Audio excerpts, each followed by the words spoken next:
To my YouTube channel. तो आज ना मैं 140 नंबर क्वेश्चन से बताऊंगी और 139 नंबर क्वेश्चन तक मैं लास्ट वीडियो में बताई थी। चलते हैं क्वेश्चन की तरफ बिना टाइम वेस्ट किए। फर्स्ट क्वेश्चन है, हाइड्रोफाइट कहते हैं किसे कहते हैं? एक जलीय पौधे होते हैं जिसे हम क्या बोलते हैं? हाइड्रोफाइट बोलते हैं। बहुत अधिक जल वाले स्थान पर पाए जाने वाले पौधों को हाइड्रोफाइट जिसे जलोद्भिद कहते हैं। इनमें बड़े बड़े अंतराकोशिकीय स्थान होते हैं जिसमें वायु भरी होती है, जो कि पौधों के तैरने में सहायक होते हैं। इन पौधों में यांत्रिक ऊतक भी बहुत कम विकसित होते हैं या उनका पूर्ण अभाव होता है। चट्टान पर उगने वाले पादप कहलाते हैं, क्या कहलाते हैं? तो वो कहलाते हैं शैलोद्भिद। क्या कहते हैं? शैलोद्भिद। चट्टान पर उगने वाले जो पादप होते हैं उन्हें शैलोद्भिद कहते हैं। निम्नलिखित में कौन सा युग्म सही सुमेलित नहीं है? तो घटपर्णी और जलोद्भिद ये जो है ना बिल्कुल सुमेलित नहीं है। घटपर्णी नेपेंथिस कुल का कीटभक्षी पौधा है। ये पौधे मुख्यतः शाक होते हैं और दलदली या अधिक नम स्थानों पर उगते हैं। जलोद्भिद के आशय अंशतः अथवा पूर्णतः जल निमग्न पौधों से हैं। इस प्रकार के पादप जलीय पर्यावरण में रहने एवं विकसित होने के लिए अनुकूल होते हैं। चंदन आंशिक मूल परजीवी होता है। निम्नलिखित कथनों पर विचार कीजिए। जेली रुदन का कारण अम्ल की अधिकता है। गन्ने के लिए सर्वाधिक अनुकूल जैव उर्वरक राइजोबियम है। कूट देखते हैं। नमकीन पानी में उगाए गए पौधे को थैलोफाइट्स कहते हैं और सुषुप्तावस्था तोड़ने वाले हार्मोन है साइटोकाइनिन। इसका राइट आंसर होगा केवल 1 और 4 जो है वो राइट है। जेली रुदन का कारण अम्ल की अधिकता है, अतः कथन एक सत्य है। बीजों की सुषुप्तावस्था तोड़ने वाले हार्मोन जिब्रेलिन या साइटोकाइनिन है, अतः कथन 4 भी सही है। गन्ने के लिए सर्वाधिक अनुकूल जैव उर्वरक एसिटोबैक्टर है, कथन 2 असत्य है। नमकीन पानी में उगने वाले पौधे हेलोफाइट्स कहलाते हैं, अतः कथन 3 भी असत्य है। जैविक और अजैविक घटकों के बीच मध्यस्थ के रूप में कार्य करते हैं। तो कौन करते हैं? तो उत्पादक करते हैं। उत्पादक तथा स्वपोषी जीव जैविक और अजैविक घटकों के बीच मध्यस्थ के रूप में कार्य करते हैं। निम्न में से किसका सही सुमेल नहीं है? तो इसका राइट आंसर तृणभक्षी का। इसका राइट आंसर क्या हो जाएगा? तृणभक्षी और गौण उपभोक्ता, इसका सही सुमेल नहीं है। उत्पादक स्वजीवी होते हैं जो कि अपना भोजन स्वयं बना लेते हैं। उपभोक्ता परोपजीवी होते हैं अर्थात दूसरे जीवों से अपना भोज्य पदार्थ ग्रहण करते हैं। विबंधक मृतोपजीवी होते हैं जो कि अपना भोज्य पदार्थ मृत जीवों से ग्रहण करते हैं। और तृणभक्षी गौण उपभोक्ता न होकर प्राथमिक उपभोक्ता होते हैं जो कि शाकाहारी होते हैं। प्रथम पोषक स्तर के अंतर्गत आते हैं। कौन आते हैं? हरित पादप। वे सभी पौधे जो प्रकाश संश्लेषण के कारण भोजन का निर्माण करते हैं प्राथमिक पोषक या उत्पादक कहलाते हैं। पौधे प्रकाश संश्लेषण हरे रंग के लवक की सहायता से करते हैं। क्लोरोफिल के कारण ही पौधे हरे होते हैं। नेक्स्ट है, जीवों के निम्नलिखित प्रकारों पर विचार कीजिए। कॉपीपोड, साइनोबैक्टीरिया, डाइटम, फोरामिनिफेरा। उपर्युक्त में कौन से जीव महासागरों की आहार श्रृंखला के प्राथमिक उत्पादक है? तो इसका राइट आंसर हो जाएगा 2 और 3। साइनोबैक्टीरिया पानी में प्राकृतिक रूप से पाए जाने वाले सूक्ष्म जीव हैं जो प्रकाश संश्लेषण द्वारा अपना भोजन बनाते हैं। इन्हें नील हरित शैवाल भी कहा जाता है। डाइटम प्रकाश संश्लेषण करने वाले शैवाल हैं। ये ताजे एवं समुद्री जल दोनों में पाए जाते हैं। ये जलीय खाद्य श्रृंखला के प्राथमिक उत्पादक हैं। फोरामिनिफेरा विषमपोषी जीव हैं, ये जो छोटे जीवों और कार्बनिक पदार्थों का उपभोग करते हैं। कॉपीपोड्स छोटे क्रस्टेशियंस का एक समूह है जो मीठे एवं खारे दोनों तरह के जल में पाए जाते हैं। ये महासागरों के प्रमुख प्राथमिक उपभोक्ता है। जमी हुई झील के अंदर मछली जीवित रह सकती है क्योंकि तलों के निकट पानी नहीं जमता। सर्दियों के मौसम में जब बाहरी तापमान जल के हिमांक बिंदु से कम हो जाता है तब झील और नदियां जम जाती है, परंतु इस दशा में झील या नदी की केवल ऊपरी परत ही जमती है। ऊपरी परत के नीचे जल अपने तरल रूप में ही विद्यमान होते हैं, इसलिए मछलियां तथा अन्य जलीय पदार्थ जमी हुई झीलों में भी जीवित रह सकते हैं। जल से बाहर निकाली जाने पर मत्स्य मर जाती है। क्यों मर जाती है? क्योंकि वे श्वास नहीं ले पाती है। जल से मत्स्यों को बाहर निकाल दिए जाने पर वे मर जाते हैं क्योंकि वे श्वसन क्रिया नहीं कर पाती है। मछलियों में श्वसन के लिए गलफड़े पाए जाते हैं जो कि पूर्णतः जल में घुली ऑक्सीजन को ही ग्रहण करने के लिए अनुकूलित होते हैं। मछलियों में समांतर श्वसन होता है तो गलफड़ों द्वारा। किसके द्वारा? गलफड़ों के द्वारा। सेब के फल में लाली का कारण क्या है? तो एंथोसायनिन। क्या है? एंथोसायनिन। सेब के फल में लाली का कारण एंथोसायनिन नामक वर्णी लवक है। लाल नारंगी के वर्णक जैसे कैरोटीन गाजर में, टमाटर लाइकोपीन, पीले रंग के वर्णक जैसे जंथोफिल हल्दी में तथा चुकंदर में बिटरनिन वर्णक होते हैं। निम्नलिखित में किसके कारण टमाटर का रंग लाल होता है? तो लाइकोपीन के कारण। लाइकोपीन एक चमकदार लाल रंग का कैरोटीन है जो टमाटर के गहरे लाल रंग के लिए उत्तरदायी होता है। सेब के फल में लाली का कारण एंथोसायनिन है। क्या है? एंथोसायनिन। ये सब क्वेश्चन बिल्कुल परफेक्ट है, क्वेश्चन में तो बिल्कुल आता ही है एग्जाम में। एंथोसायनिन नामक वर्णी लवक है। कैरोटीन गाजर के लाल और नारंगी रंग के लिए उत्तरदायी होता है। निम्नलिखित में से कौन सा टमाटर के लाल रंग के लिए उत्तरदायी है? तो ये हो जाएगा लाइकोपीन, जैसा कि मैं अभी बताई। नेक्स्ट है, अब सेम क्वेश्चन, टमाटर में लाल रंग का कारण क्या है? लाइकोपीन है। पपीते में पीले रंग का कारण क्या है? कैरिका जैंथिन। क्या है? कैरिका जैंथिन है। पपीते में कैरिका जैंथिन पाया जाता है, इस वजह से वो येलो दिखता है। पपीता का वानस्पतिक नाम कैरिका पपाया है। इसमें कैरोटीन प्रचुर मात्रा में पाई जाती है जो कि विटामिन ए का प्रिकर्सर होता है। इसमें उपस्थित पपैन एंजाइम प्रोटीन के पाचन में सहायक होता है। पपीते में उपस्थित कैरिका जैंथिन वर्णक के कारण इसका रंग जो है ना वो पीला होता है। हाल ही में हमारे वैज्ञानिक ने केले के पौधों की एक नई और भिन्न जाति की खोज की है जिसकी ऊंचाई लगभग 11 मीटर तक जाती है और उसके फल या गूदा नारंगी रंग का है। यह भारत के किस भाग में खोजी गई है? अंडमान द्वीप पर खोजी गई है। भारतीय वनस्पति सर्वेक्षण के वैज्ञानिकों ने अंडमान द्वीप के उष्णकटिबंधीय वर्षा वनों से केले की नई प्रजाति का खोजा है जिसने मूसा इंड अंडमानेंसिस नाम दिया गया है। क्या दिया गया है नाम? मूसा इंड अंडमानेंसिस, क्योंकि अंडमान पे ढूंढा गया है ना तो इसलिए इसका नाम इंड अंडमानेंसिस पड़ा है। इस नई प्रजाति की ऊंचाई लगभग 11 मीटर जबकि समान केले की प्रजाति लगभग 3 से 4 मीटर तक ऊंचाई होती है। गुच्छे में पकने से पहले यह केला हरे रंग का ही रहता है लेकिन पकने के बाद इसके छिलके पीले और गूदे का रंग नारंगी हो जाता है। निम्न में से जीवित प्राणियों का कौन सा समूह एक ही स्पीशीज से संबंधित है? चीनी, अमेरिकी, भारतीय तथा काले अफ्रीकी। जीवित प्राणियों का समूह चीनी, अमेरिकी, भारतीय तथा काले अफ्रीकी एक ही स्पीशीज होमो सेपियंस से संबंधित है जबकि शेष विकल्प में जंतुओं का समूह अलग अलग स्पीशीज से संबंधित है। कवक पौधे में नहीं पाया जाता है तो पर्णहरित। नेक्स्ट है, कवक में पर्णहरित नहीं पाया जाता है, इसी कारण अब इन्हें पादप वर्ग में ही नहीं रखा जाता है, हालांकि पहले इन्हें पादप वर्ग में रखा जाता था। खमीर एक उदाहरण है कवक का। खमीर एक उदाहरण है किसका? तो कवक का। ईस्ट और मशरूम फफूंद अर्थात कवक है। ये हरित रहित तथा संवहन उत्तक रहित होते हैं जो कि भोजन के लिए दूसरों पर निर्भर रहते हैं। ईस्ट एस्कोमाइसीटीज कुल का जबकि मशरूम जो है बेसिडियोमाइसीटीज कुल का सदस्य है। ईस्ट और मशरूम कौन है? तो वो हो जाएंगे फफूंद, फंगी। मशरूम क्या है? तो मशरूम क्या है? फंगी, कवक। नेक्स्ट क्वेश्चन है, रसेदार सब्जी में प्रयोग होने वाला मशरूम होता है एक कवक। कभी कभी समाचारों में उल्लिखित गुच्छी के संदर्भ में निम्नलिखित कथनों पर विचार कीजिए। यह एक कवक है। यह कुछ हिमालयी वन क्षेत्रों में उगती है। उत्तर पूर्व भारत के हिमालय की तलहटी में इसकी वाणिज्यिक रूप से खेती की जाती है। तो इसका राइट आंसर 1 और 2 हो जाएगा। गुच्छी एक कवक है जिसे दुनिया के सबसे महंगे मशरूमों में से एक माना जाता है।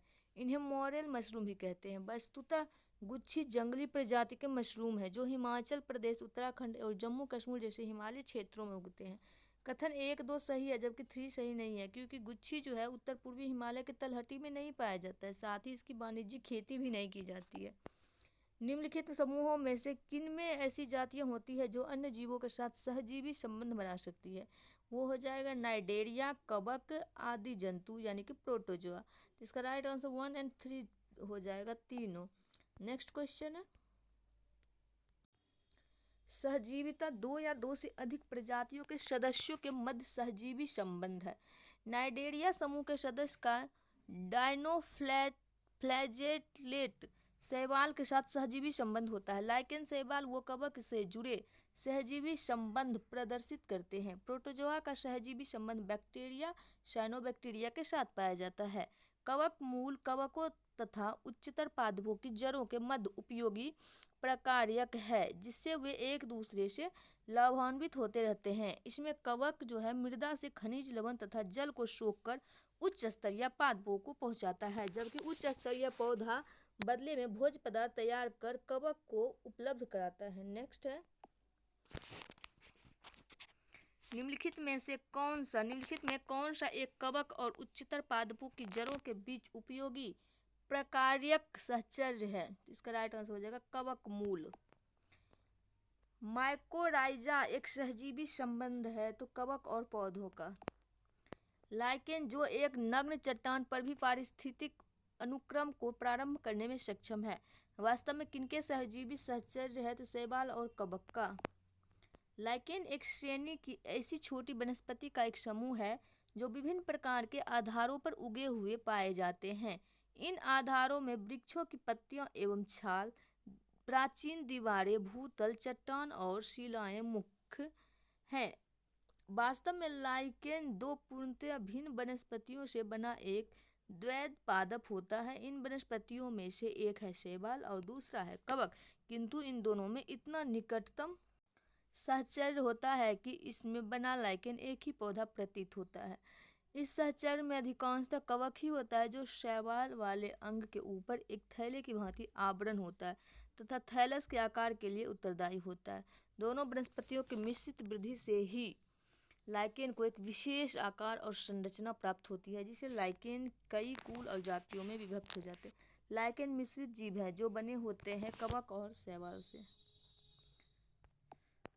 शैवाल और कवक के मिलने से लाइकेन बनता है, जिसे क्या कहते हैं? तो इसे कहते हैं म्यूट्यूलिज्म कहते हैं। शैवाल और कवक के मिलने से लाइकेन बनता है, जिसे म्यूट्यूलिज्म कहते हैं। इसमें शैवाल तथा कवक दोनों ही समान रूप से लाभान्वित होते हैं। शैवाल कार्बनिक पदार्थों का संश्लेषण करते हैं, जो स्वयं तथा कवकी घटक के लिए पर्याप्त होता है। कार्बनिक भोजन के बदले में कवकी घटक शैवाल को जल व खनिज उपलब्ध कराते हैं। फलीदार पादपों की जड़ों में उपस्थित गांठों में पाए जाने वाला नत्रजन स्थिरीकरण जीवाणु है। क्या है? तो वो सहजीवी है। फलीदार पादपों की जड़ों में मौजूद गांठों में पाए जाने वाले विशेष जीवाणु राइजोबियम सहजीविता का जीवन यापन करते हैं। यहाँ एक और ये जीवाणु नाइट्रोजन यौगिकीकरण द्वारा नाइट्रोजन को नाइट्रेट में बदलकर पौधे को उपलब्ध कराते हैं। वहीं पर दूसरी ओर यह फलीदार पौधे इन्हें आवास तथा भोजन उपलब्ध कराते हैं। कपास का प्रमुख घटक है सेल्यूलोज। कपास का प्रमुख घटक क्या है? तो सेल्यूलोज है। कपास का प्रमुख रासायनिक घटक सेल्यूलोज है, जिसकी मात्रा 91 से 94% होती है। इसमें जल लगभग 6 से 8% तथा सूक्ष्म मात्रा में वसा, प्रोटीन, प्रोटोप्लाज्म, खनिज लवण आदि पाए जाते हैं। नेस्काफीन किससे प्राप्त होता है? तो पोस्ता यानी कि पॉपी से। हीरोइन प्राप्त होती है तो अफीम पोस्ता से। हीरोइन अफीम पोस्ता से प्राप्त की जाती है। यह सफ़ेद रंग का पाउडर है जो अफीम पोस्ता से प्राप्त मॉर्फिन के संश्लेषण से बनाया जाता है। मॉर्फिन प्राप्त होती है तो फल से। मॉर्फिन कहाँ से प्राप्त होती है? तो फल से। मॉर्फिन पोस्ता वैज्ञानिक नाम है पेपेवर सोमनिफेरम के अपरिपक्व फलों से प्राप्त की जाती है। पोस्ता का पौधा एक आवृतबीजी पादप है, जिसे अफीम तथा हेरोइन भी प्राप्त किया जाता है। मॉर्फिन शब्द की उत्पत्ति मॉर्फियस से हुई है। इसका उपयोग दर्द निवारक, औषधि तथा निद्राकारक के रूप में किया जाता है। मॉर्फिन का सीधा प्रभाव केंद्रीय तंत्रिका तंत्र पर पड़ता है। अफीम प्राप्त किया जाता है तो बिना पके फल के लेटेक्स से। अफीम के पौधे का दूध को सुखाकर बनाया जाता है। अफीम का दूध निकलने के लिए उसके कच्चे और परिपक्व फल में एक चीरा लगाया जाता है, जिससे इसका दूध निकलने लगता है, जो निकलकर सूख जाता है। अफीम पोस्ता पौधे के किस भाग से प्राप्त होता है? तो वो है जो अधपके फल। अफीम का मुख्य अवयव क्या है? अफीम का मुख्य अवयव है मॉर्फिन। पेपेवर सोमनिफेरम पेपेवरेसी कुल का प्रमुख पौधा है। इसमें अपरिपक्व कैप्सूल के दूधिये लेटेक्स से अफीम अर्थात ओपियम प्राप्त होती है। अफीम से अनेक एल्कलॉइड जैसे मॉर्फिन, कोडीन, पैपवरीन आदि प्राप्त किए जाते हैं। अफीम में मुख्यतः मॉर्फिन नामक एल्कोलॉइड पाया जाता है। अफीम अनेक औषधि में शांतिकर के रूप में प्रयुक्त की जाती है। अफीम की लत हानिकारक होती है। अफीम का वानस्पतिक नाम क्या है? तो वो है पेपवर सोमनिफेरम। नेक्स्ट है, अफीम किस श्रेणी की दवा के अंतर्गत आता है? तो अवसादकारी। अफीम जो है अवसादकारी स्वापक औषधि की श्रेणी के अंतर्गत आता है। इसमें दर्द निवारक, मॉर्फिन, हीरोइन ड्रग आदि का संश्लेषण किया जाता है। नाभिक के अलावा कोशिका के किस कोशिकांग में डीएनए होता है? तो माइटोकॉन्ड्रिया। कहाँ होता है? माइटोकॉन्ड्रिया। नेक्स्ट है, नाभिक के अलावा कोशिका के माइटोकॉन्ड्रिया तथा हरित लवक नामक कोशिकांग में डीएनए पाया जाता है, जो कि आनुवंशिक पदार्थ होता है तथा जीवों के लक्षणों की संकेत सूचनाओं को जन्मपत्री की भांति जनकों से संतानों में ले जाता है। डीएनए की खोज फ्रीडरिक ने की थी तथा डीएनए का double helix model James Watson तथा फ्रांसिस क्रिक ने दिया। निम्नलिखित में कौन सा कथन सही है? विषाणु समूह वायरॉइड एकल तंतु आरएनए अणु से बने होते हैं। वायरॉइड्स अविकल्पी परजीवी होते हैं, जो कि सिर्फ पोषी कोशिकाओं के अंदर ही वृद्धि एवं प्रजनन करते हैं। एकल तंतु आरएनए अणु के बने होते हैं। इनमें न्यूक्लिक अम्ल प्रोटीन आवरण द्वारा नहीं घिरा होता है। निम्नलिखित कथनों में से कौन से पादप और प्राणी कोशिकाओं के बीच सामान्य अंतर के बारे में सही है? पादप कोशिका में सेलुलोज कोशिका भित्ति होती है, जबकि प्राणी कोशिका में वे नहीं होती है।